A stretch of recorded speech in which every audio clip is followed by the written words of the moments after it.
আসসালামু আলাইকুম রহমতুল্লাহি ওয়া বারাকাতুহু। দৈনন্দিন গল্পের আরও একটি ভিডিওয়ে আপনাদেরকে স্বাগতম। শুরু করছি আজকের ভিডিও। আজকে আপনাদের সঙ্গে খুবই গুরুত্বপূর্ণ একটি ভিডিও শেয়ার করছি। সেটি কিনা আমরা না জানার কারণে বা অজ্ঞতার কারণে এত বড় বড় ভুল করছি। আমরা সবাই জানি যে আমাদের আল্লাহ তাআলা দুটি জাতি সৃষ্টি করেছে, জিন এবং ইনসান। যেই দুটি জাতির হিসাব কিন্তু আল্লাহ তাআলা নেবেন।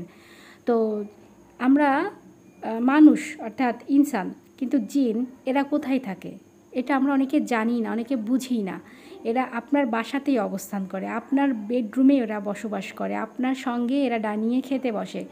হ্যাঁ, কিন্তু যে বাড়িতে অনেক বেশি আমল হয়, ভালো আমল হয়, সেখানে ভালো জিনেরা থাকে, মুসলিম জিনেরা থাকে, মুমিন জিনেরা থাকে। যেখানে হচ্ছে আমল থাকে না, হ্যাঁ, নামাজ কালাম থাকে না, সেই বাড়িতে বদ জিন থাকে, খারাপ জিন থাকে।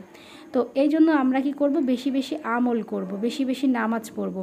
আর যেটা করতে হবে, আমরা খাওয়ার সময় বিসমিল্লাহ বলে খাই, সেই সময় কিন্তু আমাদের সঙ্গে এই খারাপ জিনগুলো খেতে পারে না। তো এরা যদি না খেয়ে থাকে তখন কিন্তু এরা আমাদের ক্ষতি করার সম্ভাবনা থাকে। যার কারণে আমরা খাওয়া শেষ হইলে আমরা যে হাড্ডিগুলো, মাংসের বা মাছের কাঁটাগুলো এগুলো ফেলে দিই, এগুলো আমরা ডাস্টবিনে বা কোনো কিছুর মধ্যে যখন রাখি তখন বিসমিল্লাহ বলে রাখতে হবে। বিসমিল্লাহ বলে রাখলে আল্লাহ তাআলা সেইগুলোর মধ্যে খাবার সৃষ্টি করে দেয়। ধরেন একটা হাড্ডি রাখলেন, হাড্ডিতে আল্লাহ তাআলা মাংস দিয়ে দেয়। সেই মাংসগুলো বা সেই মাছের কাঁটা রাখলে মাছগুলো, সেই খাদ্যগুলো এক কথায় জিনরা তখন খায়। তো এই জন্য আমরা বেশিরভাগ মানুষ এটা জানি না, আমরা হচ্ছে হাড্ডি খেয়ে বা সব কিছু খেয়ে এমনি ফেলে রাখছি। এভাবে ফেলবো না। আমরা কি করব, এগুলো খাওয়া শেষ হলে এগুলো রাখার সময় বিসমিল্লাহ বলে রাখবো। তাহলে এগুলোর মধ্যে খাদ্য আল্লাহ তাআলা আবার দান করবে এবং সেই খাদ্যটা জিনেরা খাবে।